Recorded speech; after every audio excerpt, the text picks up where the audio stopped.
All right, we just saw Draft Day, the new Kevin Costner sports movie.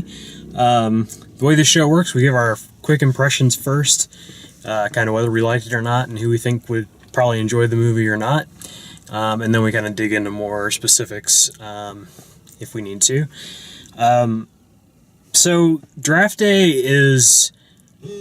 it's a sports movie about the draft, the NFL draft, and I felt like pretty much everything they show you in the trailer is pretty much what you see in the movie. Mm-hmm. It's Kevin Costner running the Cleveland Browns in a way that is really bizarre and doesn't make sense to anyone around him, but he's got a plan, except he doesn't really in the movie. He just sort of finds his way and kind of stumbles his way through things.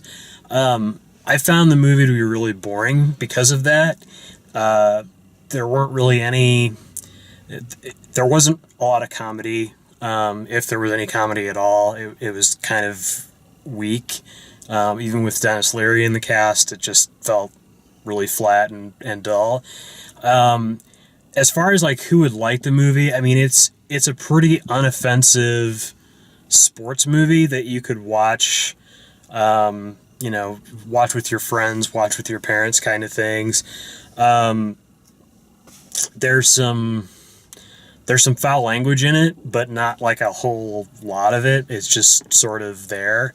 But I really didn't care for it. There was a lot of people telling me how they felt instead of showing me how they felt. Like, I'm angry right now, I'm disappointed right now, instead of, I don't know, making that an action sort of a thing. So I would say give it a pass, and if anything, maybe check it out when it comes out to Netflix or something. Yeah, I pretty much agree. It's got that, for me, kind of a made-for-TV movie feel. Very much. It's not bad. It's definitely not great, though. And I also thought it was going to be more of a romantic comedy, which it's not at all, really. There's a lot of people standing in rooms talking about a situation that's developing, which is okay, but you got to be really into sports nerdery to be really excited about what's going on. It's the NFL draft. If you love anything NFL, then cool. There's a lot of kind of, for a regular movie, a lot of in-depth stuff featuring the whole background business dealings of like everyone getting their draft picks and making wheeling and dealing and stuff. But for someone that's not into the sport that much, it's not that interesting, which leaves us with the performances, which are not that interesting either. Right. So nothing's really stand out for me.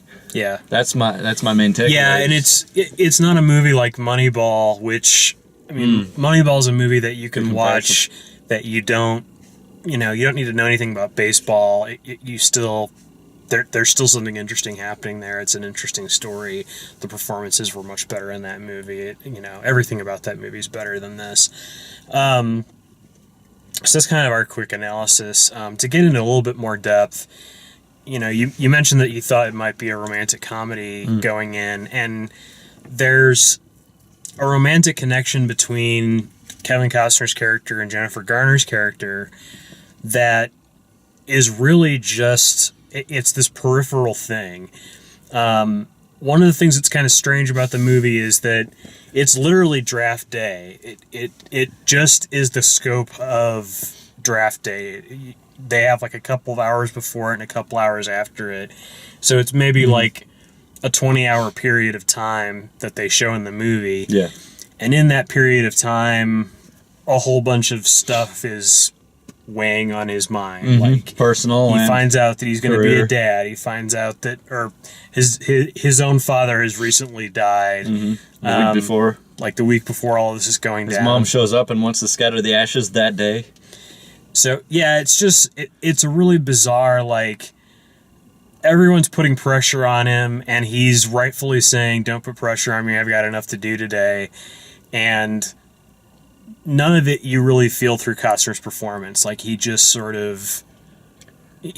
of walks and mumbles and, does whatever he's going to do. If you're looking for some chemistry between Kevin Costner and Jennifer Garner, yeah, there's all the chemistry of two actors standing in a room saying lines, I guess. Which is the whole movie. I mean, there's, they look at some replays, and that's about as close as it gets to actual football.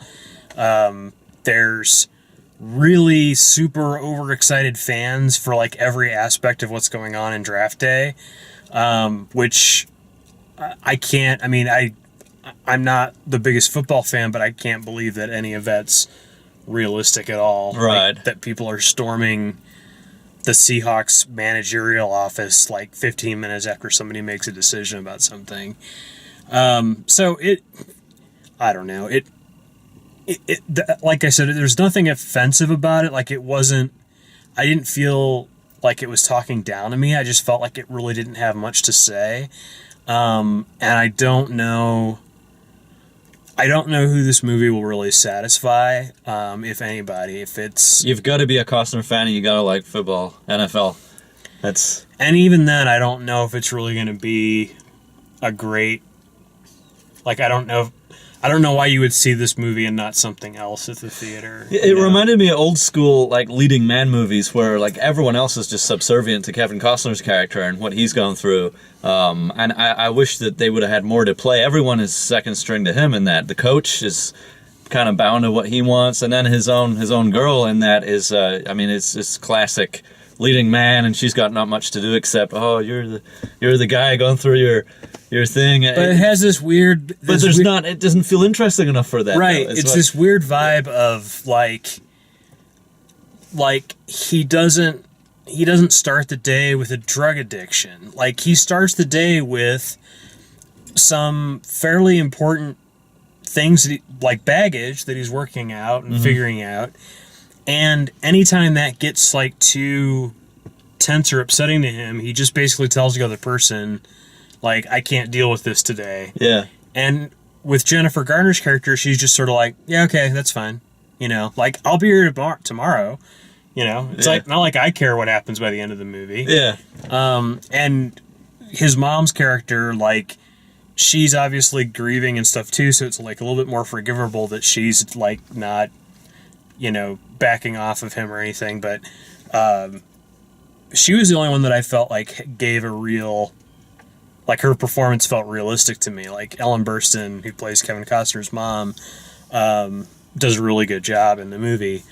But yeah, like you were saying, like, if Kevin Costner gave, like, a fantastic performance, and that would all then make sense. The whole thing would have been a better movie. Like, if you felt emotion in what he was doing rather than it just being a series of events and conversations. Yeah. Like, it's not even like, and I keep bringing up Moneyball, but, like, if you take Jonah Hill out of Moneyball and make the whole thing about Brad Pitt's character, it's still more interesting. Like, first of all, Brad Pitt gives a better performance in that movie than Kevin Costner does in this one, but it kind of suffers from the same problem that would, is that there's no one feeding Costner good information that he's using. He's not really playing. There's no tension. He's not really working with anybody. Yeah. Like, there's no camaraderie. There's no sort of friendship, and he sort of earns his way into people's trust by the end of the movie. But it's really just kind of almost dumb luck. Yeah. That he goes through it. There's a slight similar vibe in that, you know, like you're saying, the other people don't really know what he's up to, and it's up to him to really kind of score big at the end of the movie and make the right decisions. It kind of reminded me of that baseball movie, For Love of the Game. Yeah. The baseball one he was in, but in that, you know, he had something to prove to himself and to the world, and in a more action-oriented way. But there was a lot more at stake in that film, and it felt more... You felt more emotionally invested in that, for what it's worth. But this one just kind of left me dry. Like, after watching it, it's just kind of forget it in 10 minutes kind of thing. Did you see the trailer? Yeah. For Draft Day? Yeah. I mean, to me, absolutely everything that happens in the movie is summed up in the trailer. Mm-hmm. You know, all the big lines. There's no big surprises. Yeah, all the big lines are there because they're really the only exciting things to show you to try and get you to watch the movie. Yeah. So yeah, not the best movie. Hopefully, not terrible. Just not amazing. Not terrible. Just just not one I would rush out and see. Not memorable. Hopefully you enjoyed the video reviews. We've got plenty more of those up on YouTube. Subscribe to the channel if you like that. And there's also written reviews, and all of our backlog is on DaleMaxfield.com. Thanks for watching. We'll see you next time.